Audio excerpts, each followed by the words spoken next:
Thomas Pardoe, July 3, 1770, 1823, was a British enameler noted for flower painting. Pardoe was born in Derby on July 3, 1770 and was apprenticed at the Derby, Nottingham Road, porcelain factory in the 1780s, later moving to Worcester.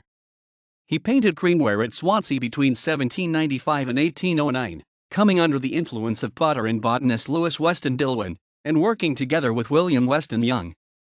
The following addresses are listed for him in the Bristol directories: under the bank, 1809 to 11, 28 Bath Street, 1812 to 16, and Thomas Street, 1820 to 22. In Bristol he was an independent decorator and gilder, painting china and pottery supplied in the white by John Rose of Coalport and possibly others. His Bristol pieces are the only ones he signed. Example: Pardoe Bristol.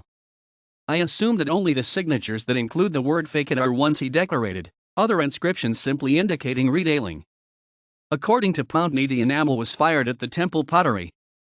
He also worked on glass, as the directory listing for 1813 described him as a china and glass enameler and gilder, wholesale and retail. He also retailed pieces decorated at John Rose's factory, and probably from the rival Coalport factory operated by John's brother Thomas. Pardoe was particularly associated with botanical scenes. He went to Nottingham Road in 1821 at the invitation of William Weston Young, and died in 1823. He is buried in Eglwyslan Churchyard, SE of Pountney in South Wales.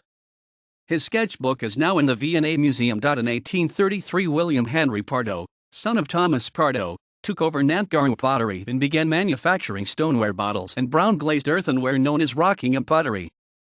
He also began manufacturing clay tobacco pipes, many of which were exported to Ireland.